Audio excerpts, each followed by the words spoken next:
तबारक व तआला फरमाते हैं अना अकरम व आज़म अफ़वन, अना अकरम व आज़म अफ़वन, कितना मैं सबसे ज्यादा करीम, मैं सबसे ज्यादा माफ करने वाला। ऐ मेरे बंदे, दुनिया में मैं तेरे गुनाहों पे पर्दा डाल रखा था, आखिरत में मैं तेरे गुनाहों पे पर्दा हटाकर तुझे जलील नहीं करूंगा। ये मेरी शाया नशा नहीं है। अब खुद सोचें और खुद हम अपनी जात पर झांक कर देखें कि अल्लाह ने मुझ पे कितनी सत्तारी की है, अल्लाह ने कितना मुझ पे पर्दा डाला है। लिबास के जरिए अपना जिस्म छुपाते हैं, अल्लाह की सिफत सत्तारियत है कि उसने हम पे चादर डाली है और उस अल्लाह से उम्मीद है वो अल्लाह मरते दम तक हमारी सत्तारी करता रहेगा। मौत के वक्त भी हम पर पर्दा डालेगा, हश्र के मैदान में भी अल्लाह सत्तारी की चादर उड़ाकर अल्लाह अपनी गफ्फारियत के साथ हमें माफ करेंगे इंशाअल्लाह। और जैसी अल्लाह से उम्मीद रखेंगे अल्लाह तबारक व तआला ऐसे, हदीस पाक में आता है नबी करीम सल्लल्लाहु अलैहि वसल्लम हश्र के मैदान में अल्लाह ताला से कहेंगे, ऐ अल्लाह आप मेरी उम्मत का हिसाब मेरे हवाले कर दें, मेरी उम्मत का हिसाब मेरे हवाले कर दें। अल्लाह ताला फरमाएंगे क्या बात है, क्यों, किस लिए? कि अल्लाह मैं नहीं चाहता मेरी उम्मत की बुराइयां, मेरे उम्मत के गुनाह दूसरे लोगों के सामने आए। अल्लाह ताला फरमाएंगे, ऐ हबीब मैं सत्तार हूँ, मैं तुम्हारी उम्मत की ऐसी सत्तारियत के साथ मग़फ़िरत करूंगा कि तुम्हें भी उनके गुनाहों की खबर होने नहीं दूंगा। ऐसे अल्लाह गफ्फार, ऐसे अल्लाह सत्तार है। बहाने चाहते हैं दोस्तों, सिर्फ बहाने। कैसे बहाने?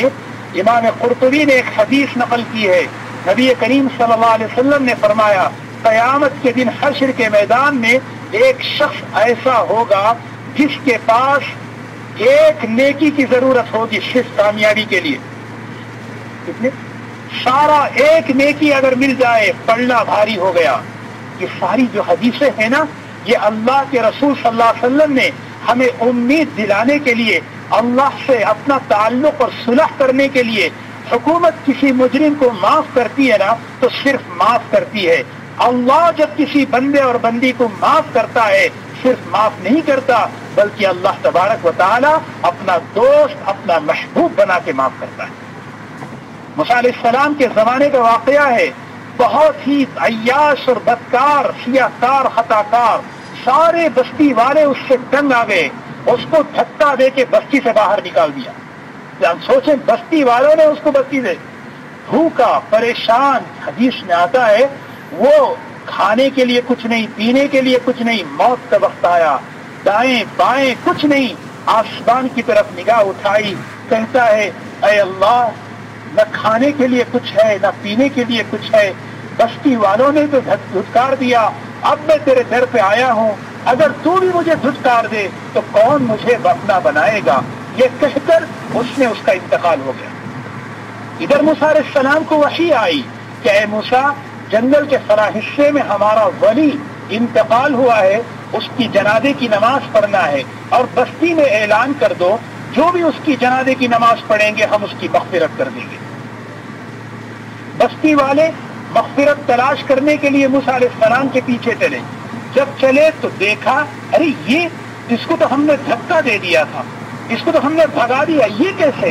हज़रत मूसा अलैहिस्सलाम ने अल्लाह से सवाल किया, फरमाया ऐ मूसा, इसकी शर्मिंदगी, इसकी नदामत ऐसी हमें पसंद आई, इसकी सियाहकारियों को हमने धो दिया। इसीलिए दोस्तों, हम हमेशा शर्मिंदा रहे, अपने किए पे कभी अकड़े नहीं, तावील नहीं करें।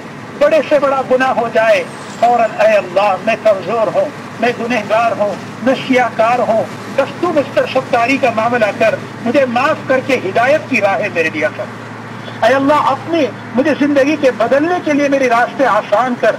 हमेशा ये सोच हमारे अंदर होना है। एक नेकी की जरूरत पड़ेगी उस शख्स को, अल्लाह ताला कहेंगे जाओ कहीं से तलाश करके लाओ। वो ढूंढता ढूंढता एक ऐसे आदमी के पास पहुंचेगा जिसके पास गुनाह ही गुनाह है, एक ही नेकी उसके पास है। उसके पास वो कहेगा एक नेकी दे दो, कहने लगा अच्छा तेरा तो भला हो जाएगा, ले ले नेकी। वो अल्लाह के पास, फयरजिआनी इला रहमान, वो दोनों लौटेंगे रहमान के पास। हदीस में देखें सिफत अल्लाह की क्या इस्तेमाल कर रहे हैं, رحمان کیسے معاف کرتا ہے، بہانے ڈھونڈ ڈھونڈ کے معاف کرتا ہے. دونوں پہنچیں گے اور کہے گا اے اللہ یہ بندہ تیرا ایک نیکی دینے کے لیے تیار ہے. اللہ تعالیٰ کہیں گے اچھا کیوں بھائی؟ وہ کہتا ہے اللہ میرے پاس تو گناہ ہی گناہ ہے، ایک نیکی ہے اس کا بھی بھلا ہو جائے. اللہ تعالیٰ کہیں گے اچھا تم آج سخی بننا چاہتے ہو؟ انا اکرم الاکرمین انا اجود الجوادین، تمام سخیوں کا میں سخی، تمام کریموں کا میں کریم. تیری اس ادا پر میں تیری بھی مغفرت کرتا ہوں اور اس کی بھی مغفرت کرتا ہوں. ندامت پر بھی مغفرت، خوف پہ بھی مغفرت ہے. جہاں ندامت پہ مغفرت ہے خوف پہ بھی مغفرت ہے. خوف سمجھتے نا کہ اللہ سے امید ہو، شرمندہ ہو، نادم ہو. خوف کسے کہتے ہیں؟ ذرا ایک حدیث مسلم شریف کی روایت ہے، نبی کریم صلی اللہ علیہ وسلم ہمیں اللہ سے جوڑنے کے لیے، اللہ سے صلح کرانے کے لیے واقعہ سنا رہے ہیں بنی اسرائیل کا. اللہ کے رسول صلی اللہ علیہ وسلم نے صحابہ کو فرمایا بنی اسرائیل میں ایک شخص تھا، ان پڑھ، پڑھا لکھا نہیں تھا. کیسے؟ بالکل پوری زندگی گناہوں میں لڑی پڑی، پوری لٹ پٹ گناہوں سے زندگی گزاری.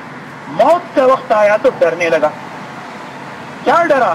اللہ کو پتہ نہیں کیا منہ دکھاؤں، میرا کیا بنے گا، کیا حال ہوگا. اس نے اب اس اللہ کے پاس جانے سے بچنے کے لیے ایک تدبیر اس نے یہ سوچی، اپنے بچوں کو بلایا اور بلا کے کہتا ہے میرے بچوں تمہارا باپ بڑا گنہگار ہے، ساری زندگی نافرمانی کرتا رہا. اب بس میری ایک وصیت ہے، میرا انتقال ہو جائے مجھے جلا دینا اور میری راکھ کو سمندروں میں اور دریاؤں میں اور پہاڑوں میں بکھیر دینا. وہ یہ سوچ رہا تھا جب راکھ بکھر جائے گی قیامت میں کہاں میں اٹھوں گا. اللہ قرآن میں کہتے ہیں بلا قادرین علی ان نسوی بنانا، کیسے تم نے یہ سوچ رکھا ہم تمہیں اٹھائیں گے تمہاری انگلیوں کے پوروں کے نشانوں کے ساتھ، فنگر پرنٹ بھی نہیں چینج ہوگی. اللہ ایسے ہمیں اٹھائیں گے، ایسے اللہ قیامت کے دن ہمیں کھڑا کریں گے. حدیث میں آتا ہے چنانچہ اس کے بچوں نے اس کے ساتھ وہی معاملہ کیا. روایت میں آتا ہے نبی کریم صلی اللہ علیہ وسلم فرماتے ہیں حشر کے میدان میں، حشر کا میدان جب قائم ہوگا وہ شخص کھڑا ہوگا اور اپنے وجود کو دیکھ کر حیران، میں تو بچنے کی تدبیر اپنے جل کر مر کے تباہ ہونے کی اس طرح کی تھی اور آج میں اس طرح کھڑا ہوں. آواز دی جائے گی کہ اس کو ہمارے پاس لے آؤ.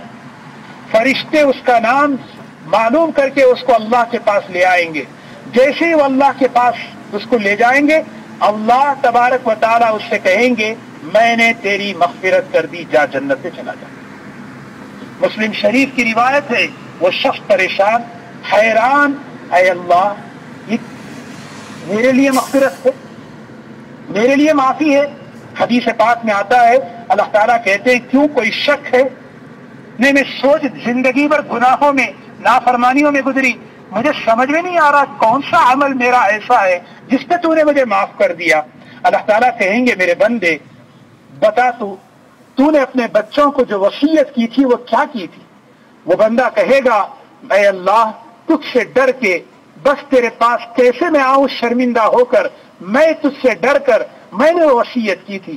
اللہ تعالیٰ کہیں گے میرے بندے تیرا ایک لمحے کا خوف، ایک لمحے کا خوف تیرے دل میں آ جانا، پتہ نہیں میں اللہ کے پاس کیا لے کر حاضر ہو جاؤ، تیرے اس عمل کو ذریعہ بنا کر میں نے تیری مغفرت کر دی. ندامت پر مغفرت، خوف پر مغفرت ایک دعوت ہے اللہ کی طرف سے. حدیث میں آتا ہے ان اللہ تبارک و تعالی یبسط یدہ باللیل ویتوب لیتوب مسیء بالنہار. اللہ تبارک و تعالی اپنے ہاتھ پھیلائے، حضور اکرم صلی اللہ علیہ وسلم مثال دے کر سمجھا رہے ہیں. اللہ ہاتھ یعنی ہاتھ کا مطلب یہ نہیں ہے جسم سے شکل سے پاک ہے، لیکن سمجھا رہے ہیں اللہ اپنی باہیں اپنے ہاتھ پھیلاتے ہیں رات میں کہ دن کا گنہگار میرے پاس آ جائے. اللہ تبارک و تعالی صبح صبح اپنے ہاتھوں کو باہوں کو پھیلاتے ہیں رات کا گنہگار میرے پاس آ جائے. حتی تطلع الشمس من مغربها، یہاں تک کہ سورج مغرب سے طلوع نہ ہو جائے.